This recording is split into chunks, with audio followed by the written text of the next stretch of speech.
Looks like we're live. Tag friends, share to a group.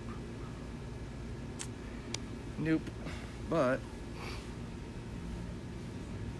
I am gonna wait a minute or two until we get maybe like 10 people hanging out. Hey Dennis, thank you for always showing up on my Facebook Lives. I'm gonna definitely be taking my time with this video. Hey James, welcome to my live cast. Yeah, hi Hunter. Oh Lord. Cletus!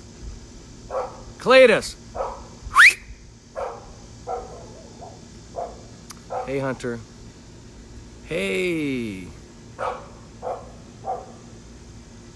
Francisco is in the house. Miss you too, man. I miss you too. We're just gonna be hanging out. I'm taking my time with this video. If anybody gets in a hurry, go do what you gotta do. No hard feelings. But I'm gonna ramble through this one for a minute.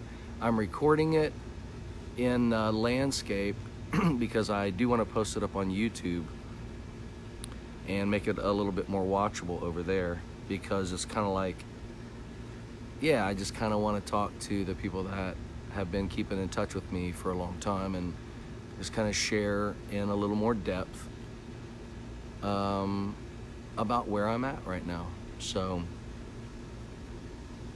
I probably just want to document all this for myself as well. You guys know that, so you'll suffer through this with me. I'm here in Zephyr Hills, Florida, at my place. I really like the quality of life living here. I like my neighbors. I like my neighborhood. I like, living on this dead-end street, dirt road. I like the small town feel of Zephyr Hills.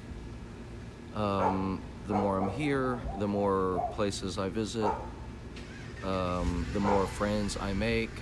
Hey Duncan. When we get about 10 people in the room, I'm gonna kind of recap a little bit and I'm gonna kind of start this video. I am just kind of wandering a bit right now in my mind, and I'm definitely feeling talkative, and there's a lot going on, and I'm not even sure where to start. I'm not even sure where to start. But hey, kids are getting home from school next door. So let me think about this. So I titled this live cast My Believable Life in Stories. I have started writing a book, and I suppose that I've always kind of thought to myself, one day maybe I'll write a book. But then when I got really active, making videos and sharing my life that way, it's like those videos became my book, if you will. And that book is still being written, and so it's just like, my vlogs. They are the stories of my life. But I'm going through something right now that has really prompted me to write about it. And I haven't really had any clarity about how to do that. Hey Matt.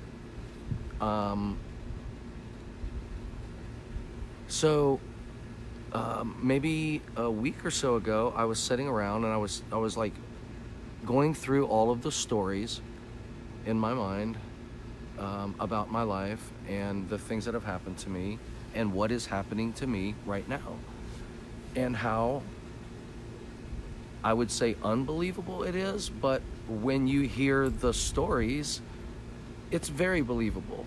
But the job opportunities, the projects I've worked on, the people that I've met, the kind of, you know,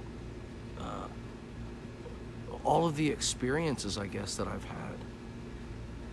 I feel very, very lucky to have, you know, just had you know, to have a life where I can kind of pursue this type of stuff, these things that are in my mind, and kind of wander a bit until things make sense. And in the last few years of my life, absolutely nothing made sense.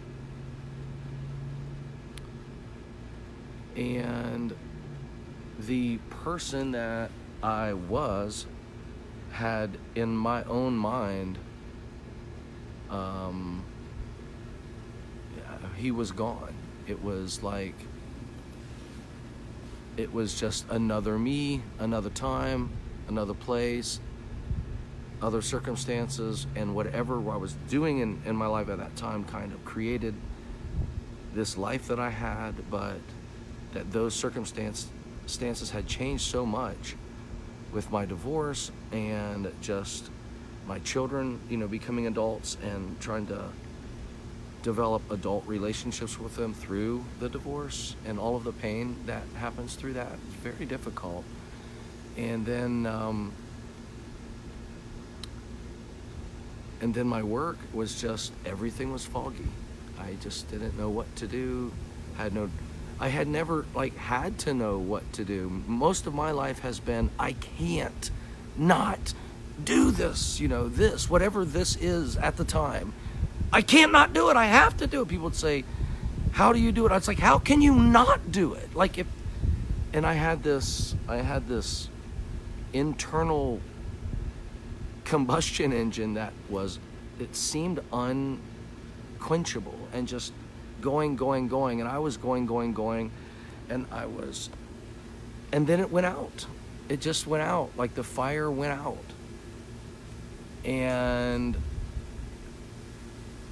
I know I do that morning manifest thing. I can, and I will focus on my desire to live the life that I've imagined. For those of you who haven't heard this recently, I can and I will stay close to this desire by reminding myself of it every day. No one can stop me but me, and no thing can stop me until tomorrow. And I only have to believe. You guys remember? I only have to believe it's possible just for today. So yes, I carry that with me, but it wasn't enough. And I tried to carry hope, but it wasn't enough. I tried to kind of put on a good face, but it wasn't enough. And at a certain point in my journey, I realized just with absolute clarity, I realized that, you know, it really was never me. It was something else. It was another time, another place, another energy flowing through my body. But as far as me creating that, as far as me getting out a pencil and paper and, you know, writing out a morning manifest, or getting out a pencil and paper and coming up with a really intelligent, you know, business plan, or this makes all the sense in the world kind of idea. I tried all of that. It's like I went through the motions, but without any heart. I had no heart. I wish I did. It was like I was wanting it to beat. I wanted to feel normal again. But I couldn't do it on my own. Absolutely could not. There was nothing I could do that I tried as many things as I could think of. And it just didn't work. Till I got to the point where I was like, oh shit. So, hey everybody, you know, you want to hear what I did a few years ago? There's some pretty damn good stories. What are you doing now, Paul? I'm telling stories about yesterday is what I'm doing. That's about all I got. Oh, and I'm you know, I put an application in and I'm going to work over at Home Depot. I mean, you know, I'm like, is that where I'm headed? And I'm like, is that so bad? Is that the guy that works at Home Depot and he's not on fire for some crazy thing? Like, is that so bad? I'm like, no, I know exactly how he feels. It's not so bad. That's what you do. And it's not so bad. I could never do that before. And now I can't not do that. And I'm grappling with, well, it's not so bad. It's not me. Living paycheck to paycheck is working for somebody. It's not me. But it's all I fucking got. I swear to you. Because I couldn't do it. I never did it. And I was like, so? It's gone, and I'm not like the greedy guy that says, I need it back. I want more. Yes, I did some really cool things, but like I need to do more. I need to have more. I need to get more. I need to have more praise or more views or more money or more. Why? Why? I don't really need it anymore. I don't really honestly care anymore about anything materialistic at all. You see those really nice wheels on my car? They're plastic hubcaps that cost about $50.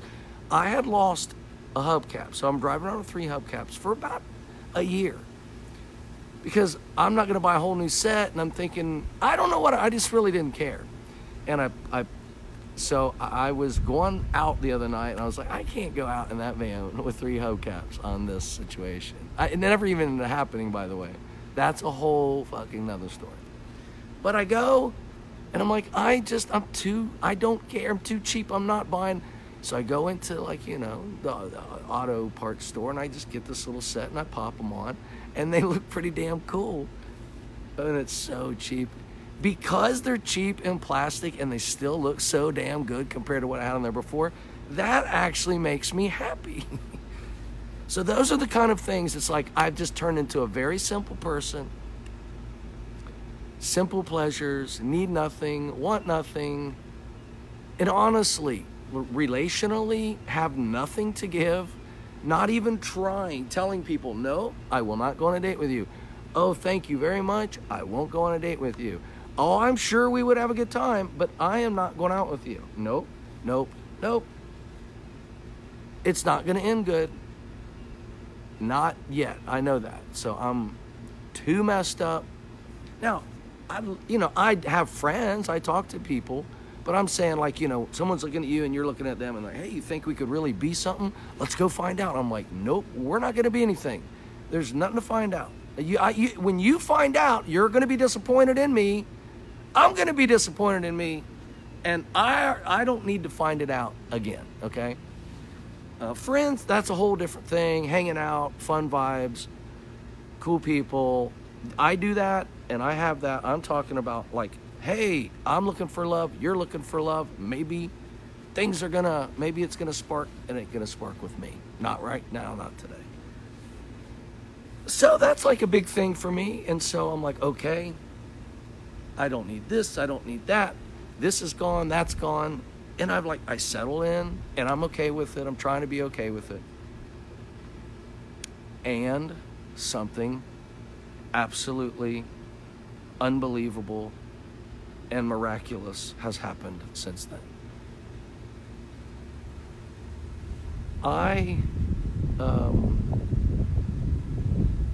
There is now this energy or this thing that is around me like before, but with kind of a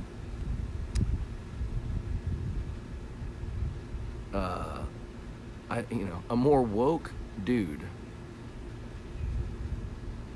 and handling this, managing this, watch it happening. And I'm kind of talking about my job a little bit. I'm kind of also talking about this clarity that I've had about this book that I've started to write. And I'm also talking about what I haven't told you guys yet is I'm getting ready to open up a restaurant here in Zephyr Hills. And hey, Tom, it's always great to see you too. Hey, Mark, my brother Mark is watching. And just to kind of catch you guys up if you just wandered in, I have been rambling. I told people I was going to take my time with this video. I'm kind of in a talkative mood. I'm in a really unique place, kind of trying to document it and just wandering a little bit and in this conversation.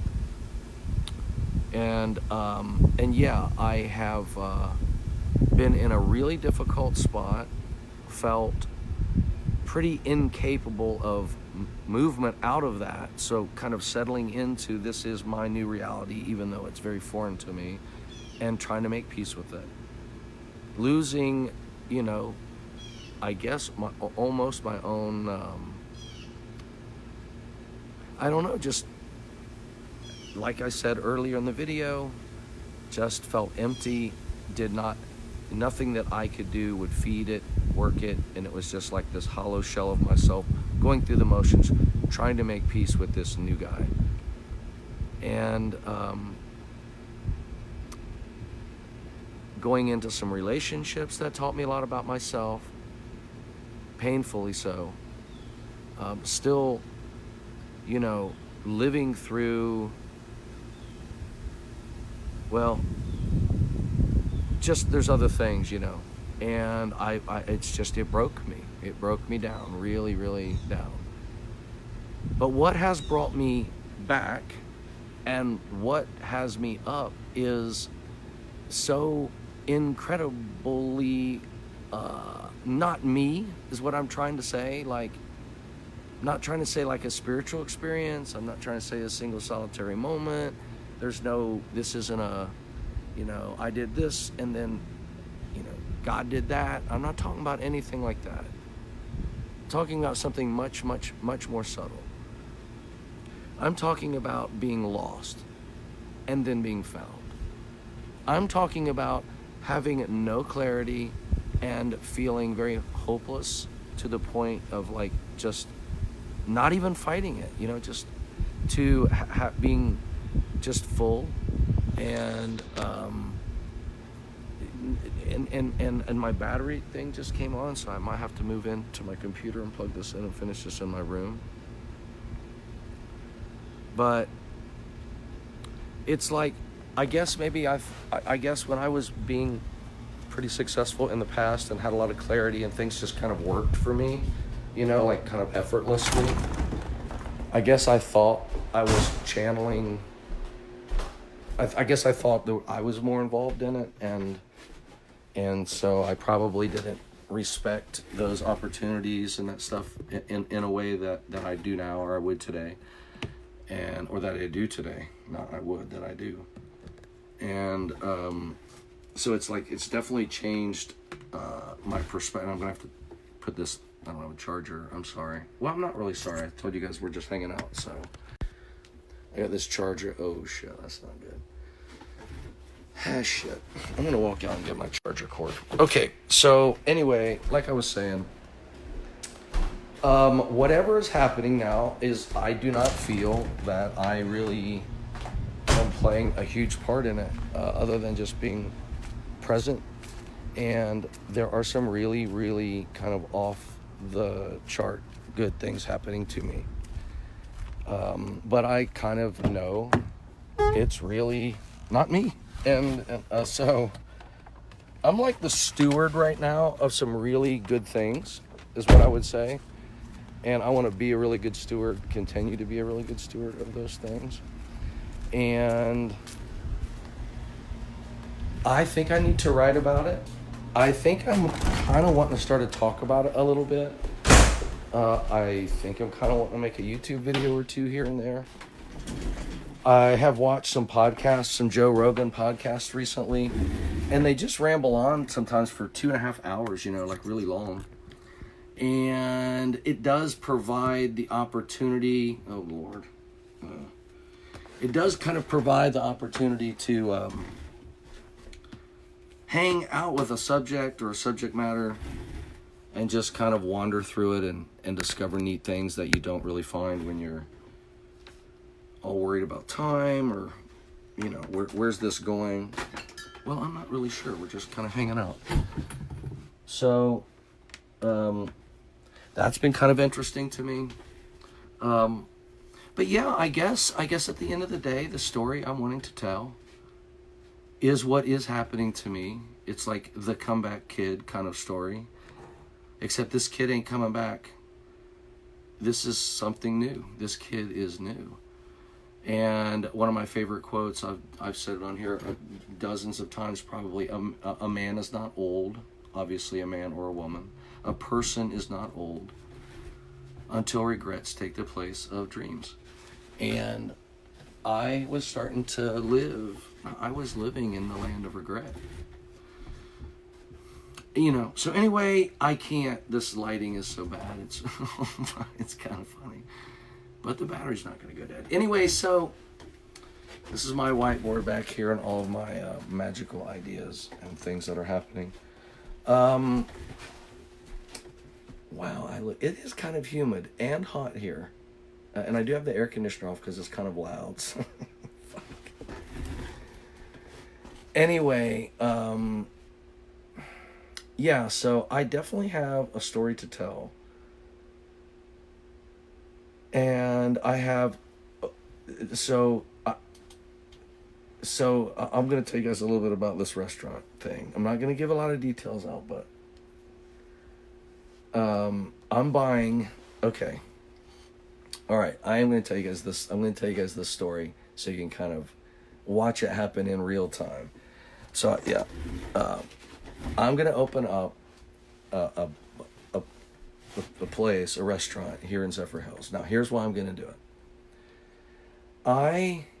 There's a particular food that is like my favorite food, and I think I can kind of only get it in Columbus, Ohio, like Central Ohio. And there's several places I can get this food from, but none of them down here are anything like it. It's just not satisfying. So I have to go like 6 months in between eating my favorite food that I would eat like 5 nights a week. And I go to Columbus and I gorge on this food. And there are places here in town, nice places, cool places, fun places that serve the kind of food that I'm going to be making. But they don't make it. They don't make it the way I'm craving it, the way I need it in my life. So I've decided that you just like I've done in the past, you know, if you need it, you don't wait for it to come, you just make it happen on your own.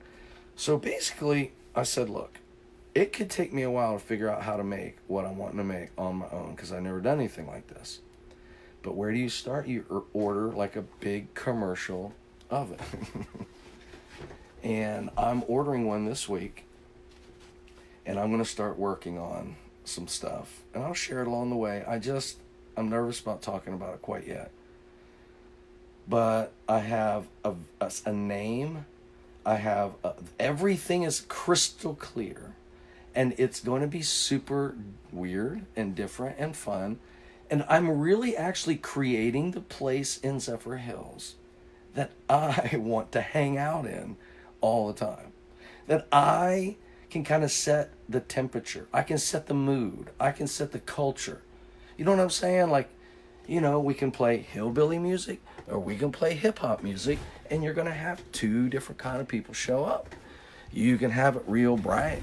You can have it real dark. You're going to have 2 different kind of people show up. So you can have it loud. You can have it soft. You know, the music inside. You can have things hot, hot, hot, and cold, cold, cold. And you can just have it how you want it. And the people that'll want to be there will be your kind of people. So, I'm making something for myself. I'm going to create a community for myself with like-minded people by having a space where we can all hang out and eat a little bit while we're there. So, and, you know, drink a little bit, eat a little bit. I don't even know if I'll have a liquor license. Honestly, I don't think I will. I'm not thinking about it. It's a little different take. So, more of a Burning Man vibe. You know, not a drunk fighting goofy. No drama. You know, like where the cool kids hang out that don't wanna. Hey, I don't want any of that, man. I just came to chill, dude. I just came to Netflix and chill, motherfuckers. So, anyway, I'm going to create an amazing space here in Zephyr Hills. It'll really be a hangout spot disguised as a restaurant. And I'm really excited about it. I have not had the focus, the courage, the balls, the clarity.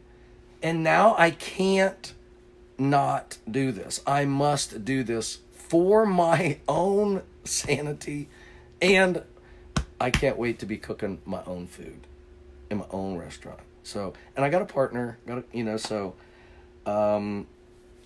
he's gonna be doing most of the cooking. That's why he's my partner, because I'm not gonna be cooking a lot. I'm gonna just be like creating all this stuff, and I'm gonna let it fly, and it's gonna be very, very fun. And promoting it, talking about it, it's just gonna be so much fun. Okay, this book, I'm going to title it My Believable Life and Stories. So I was thinking that I don't really, when I think about writing something, it's I don't know how to do that. When I think about telling a story, when I think about telling the story maybe 10 times to 10 different people, kind of fine-tuning it and honing it and knowing right where to like lean in and wait for it, you know, and when to talk fast and get them through it because you know you're losing them, but then you stop and you can just like hear a pin drop in the room, and because you already know, because you've told the story 7 other times.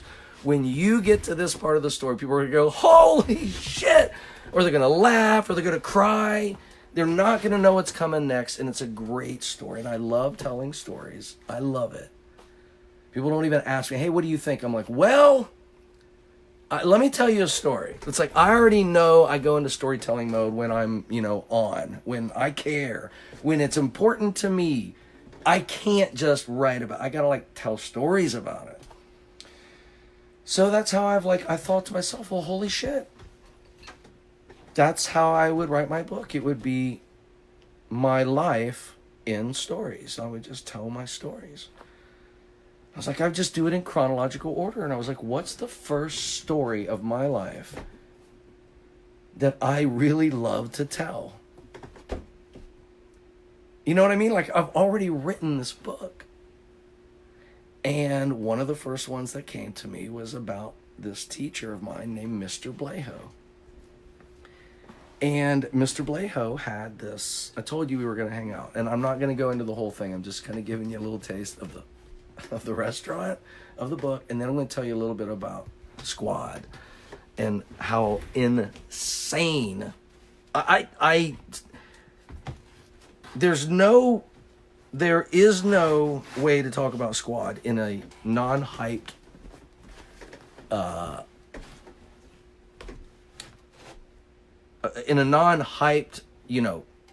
way. I don't know what the word it's Squad is like, boom, boom, boom, boom. It's crazy. So I can't talk about it unless it gets inside me and I'm like, oh my fucking God, let me tell you about Squad. Okay, but the book, a little more subtle, the book. So, because who knows, this isn't about being like successful. This is just about clarity. The book is for me. Anyway, so Mr. Bleho had these beads, and I'm going to tell the shorter version here.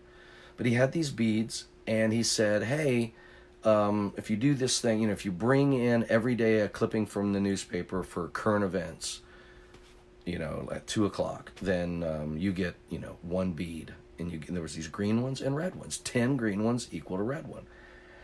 So, he announced this thing, and he said, and this was at the beginning of the year, he said at the end of the year that he had already bought prizes. And we got to stare at these prizes for a year. Now, Mr. Bleho was on his prize game when I looked at the top of this closet. I saw this really large, probably a red, blue box, and this kid's jumping. And he has these shoes, these big metal spring shoes. And they're jumping, and it looks like he could probably jump like 5 feet with these metal spring shoes. I had never seen anything like this. I'm like, I think I was in 5th grade. So this was like right out of Popular Mechanics or something, if you go back, 40 years ago or whatever. And I'm like, I am getting those motherfucking spring shoes, and I'm taking them home, and me and my brother, we're going to bounce all over the fucking house, and we are going to go crazy. People aren't going to be able to catch us. We're going to outrun anybody. We're going to go out and we're going to dunk basketballs. We're going to be like, superheroes or something in the neighborhood if we really, had superpowers, I suppose. Maybe not superheroes, but we would have superpowers, and everybody would think we were the shit. So I was going to get those jumping shoes. Now, I'm not sure if he had a separate, prize for girls. And I don't know if girls in the 5th grade were as excited about those jumping shoes as me. I was, I'll admit, highly motivated. Well, I will fast forward to the end of the story because you already know I ended up having the most beads at the end of the year, and I won. And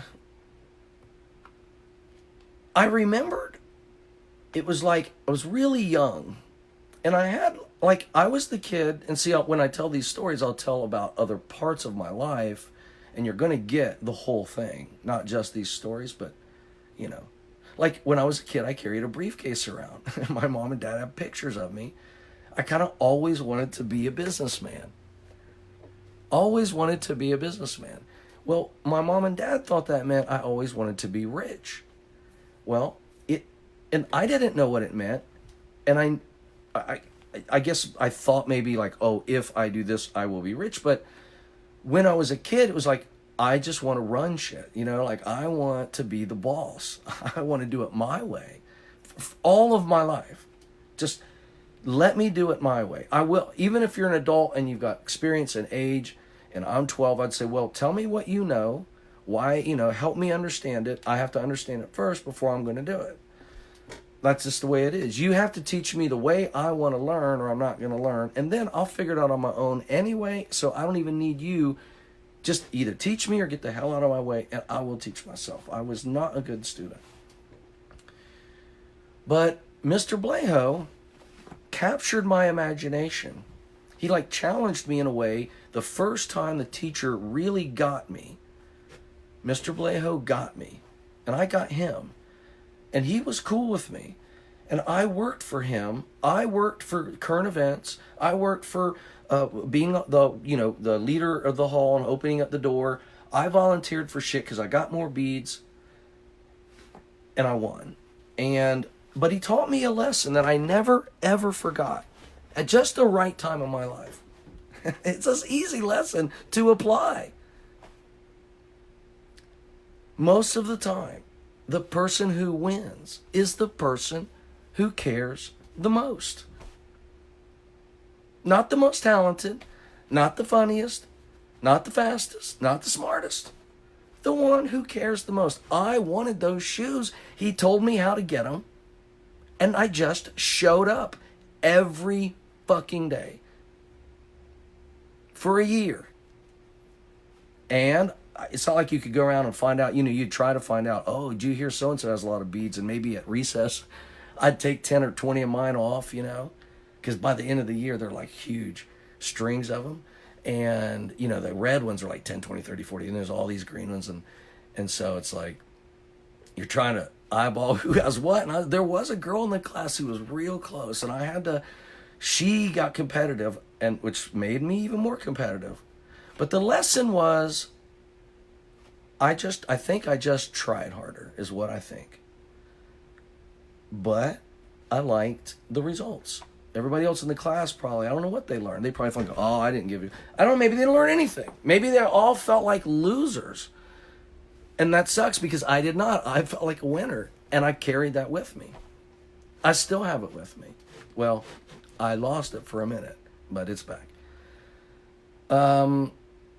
But yeah, so that's like one of the story. It might be like, the first story of my life. And so then the next wouldn't be chapters. Then I don't know if there'd be 100 stories or 20 stories. Or I don't know. Probably people who've watched a lot of my YouTube videos have probably heard a lot of these epic stories that I've tweaked. Well, I don't even want to say some of the titles of them, but I know all the titles of them in my head. And I know all the titles of the ones I haven't told you, and I've never told them in chronological order from the earliest story about my life that I kind of want to tell. And then, the story I would be telling right now would be about Squad. So I'll segue into that, and then I'll wander off. But, so, look, you can only be lucky. So, okay, I'm interviewing a candidate for a position in Squad. And the candidate says to me, I asked her, I said, is there any questions that I haven't asked you that you kind of wish that I would, something you want me to know about you that I wasn't thinking about to ask. And she's like, no, I don't know. She goes, I know what she said. There was one of my favorite questions that I've ever been asked. And I think you might be able to use this question in interviews from now on. And it might be cool for you too. And I was like, okay, I like where this is going.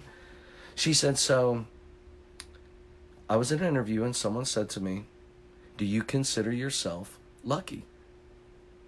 And I was like, holy shit.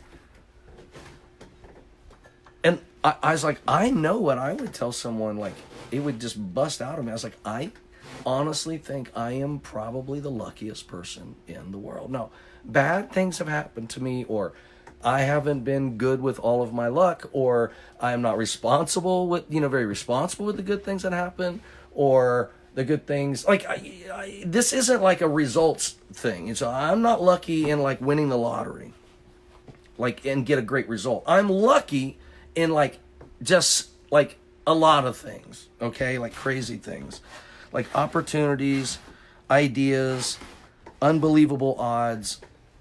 Lucky in a way that when I have a focus and the energy that I have right now, that energy, that focus, the people and things that it attracts, not me, but whatever happens in that energy when I'm in this place, it is next level. You can know when you don't have it, and you know when you do. And, okay, so this type of thing, yes, I'm very, very lucky, and I am getting very lucky again.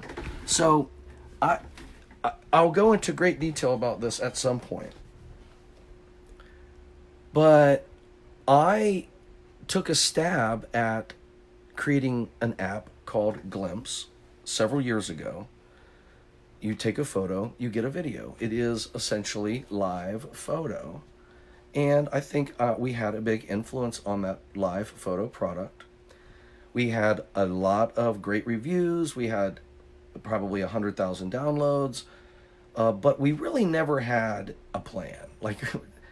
I was doing this with a couple of friends. It was balls to the walls. Nobody was really the boss, The idea that I came up with just kind of took off. It was just, how did you come up with an idea for an app? The only app you've ever had, and it's take a photo, get a video. It's kind of genius. I was like, I know, it's kind of a good idea. I mean, I can tell you how I came up with it, and I've told people how I was on Instagram, and I was thinking this, and I was like, man, this, that, blah, blah, blah. Anyway, I can tell the stories of it all. It wasn't magical. It wasn't in a dream. There was kind of a process. But anyway, my point is and we had a certain level of success. I end up over at Apple and Cupertino, and I'm like, I wander onto YouTube right before that, and I had gotten very famous. And then I, had my latest patent. My canopy chair was literally going insane popular. And it was like, it was overwhelming. I was like, why is all of this happening to me? I'm not even trying. Like, these are accidents. It's like I do this and this accidentally happens, and I do that and I accidentally I do that and I get triggered for this idea and I tell it to someone and we're starting a business and now we have 100,000 users. Like, how in the hell am I doing this? I have no idea. Well, I guess I thought I was a genius or something. So, so that's, so the dark times where I can't do any of it. I try. It's the same me. Yay. I can and I will. And nothing is happening. So I know it's not me. But anyway, to wander back into this space without even trying, to have something kind of wander over to me and say, hey, I want to talk to you. To say, well, what about this? And they say, well, what about that? And I'm like, well, what about this? And they say, well, what about that? And then we're like, well, damn, this is starting to shape up real nice. Wow, you really think this could work? And I'm like, I don't know. I mean, I don't know. But if I have to make a choice, yeah, I do. And we keep wandering, and we all are kind of thinking the same thing. Well, the amount of amazingness that has happened since then is unbelievable. Not like what's going to happen. I'm saying what's happening now. And I'll be able to talk about it sometime. Is unbelievable. And so it's like, I'm here in the situation which has just begun, which is, it's very much a part of me. And it's unbelievable again. This is like the 5th or 6th, like, unbelievable thing that has happened to me in my life that I do not feel I had anything to really, like, I'm going to do that. And I got it. It's literally like, oh, I don't know what I'm going to do. I don't know what I'm going to do. I don't know what I'm going to do. Holy shit. I got to do that. And then that's it. But you can't make it happen. You just have to wait. And when you wait for years, like has happened to me, and all this other stuff. Anyway, it's happening again. It's all effortless. There's like people for everything. There's money for everything. There's every time you lean into it, another, oh, if you're going to start that, I just had this and I was looking for someone to give it to. Oh, you're going to do that? Well, I wanted to do that. You want to go in together and do it? And it could be 3 times as big. I'm like, I guess. I mean, I just wanted to do this for myself. And this was my idea. And these are kind of some of the different things. Oh my God. Well, yeah. So now it's like, well, I got to be careful. I can't do too many things. So I just can't believe it. But it is believable. My Believable Life in Stories will be coming soon to a bookstore near you. When I say soon, I mean a few years. But the work has begun. I'm just basically doing, every time I think of a story, oh, this is one of my favorite stories to tell, or a story that I can't wait to tell that I've never told, or whatever, and then like put them in chronological order, and then just pick a fun time to say. Maybe it's just called My Believable Life in Stories so far, and ... It's more of a sentence than a title. See, that would be kind of something like I would do. Probably just put that right on the front as a sentence. My Believable Life and Stories so far ... And anyway, so I'm having a blast, and I'm doing it all by myself, and feeling good about that, and definitely feeling a little talked out. Woo, feeling better. Wanted to kind of, I guess, share some of this energy, this good vibe that has come back. Tell you how grateful I am. To tell you that if you are in a really, really, really dark spot, I have bad news for you. I don't know what to say to do but to wait. I don't think I really did anything in particular, except I do always try to be a good person. Try. I just, like, be honest and that kind of thing. Like, just, I'm pretty vulnerable, I guess, is one thing I am. I'm overly honest, extremely vulnerable. I guess these are things that I do no matter what.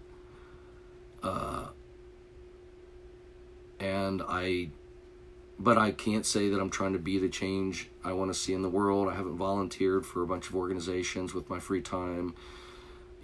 I'm not, I don't feel like, I haven't started doing yoga and that's the answer. I haven't, changed my and I have this new religion or this new thing, or I'm not going back in the past and I'm back and I'm blessed. Like, I don't know what is happening, but it's like, it is happening. I am immensely, eternally grateful.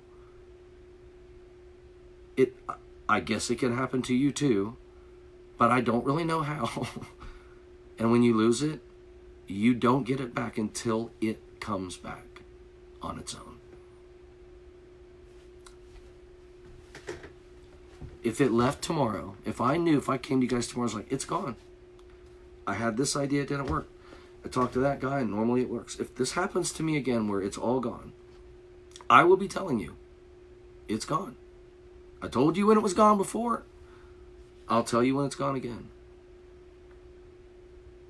And I'll also tell you, I don't know if it'll happen again, ever. I have no idea. So I'm saying while it's here, I want to also be grateful. While it's here, I want to be encouraging and say, well, it did come back for me. And all I know to tell you is be like a good person. Take responsibility for yourself. Read a self-help book. Be kind. Help people when you can. Don't hurt people with your hurt. That's something I've done. Don't do that. But I did. And I still, here I am. So I don't know if you get judged or not judged. Or if I could give you a formula, I would. I can't even, okay, the morning manifest. I can and I will. It's not the morning manifest. I don't know what it is. So I'm going to say it's something bigger than myself.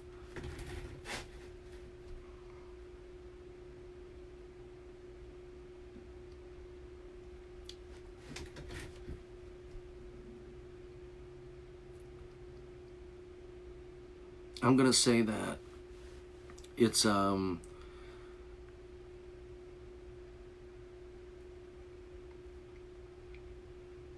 it feels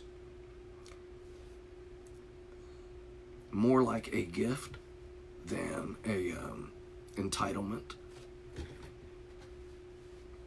I would say that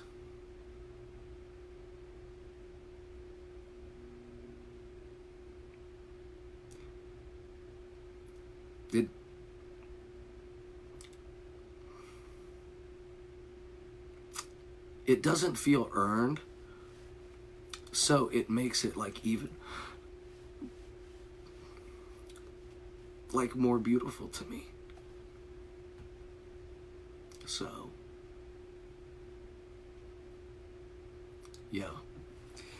Anyway, it's out there, and I hope you get to taste it again. And if you're in the middle of it and you don't know how precious it is, I hope you don't have to lose it to figure that out for yourself. But then again, I lost it. I'm trying to figure it out for myself, and it's not so bad on the other side. So yeah, if you're fucking it up, maybe I hope you fuck it up even faster and meet me on the other side. So, all right, that's enough for now. Thank you guys for listening. All right, bye.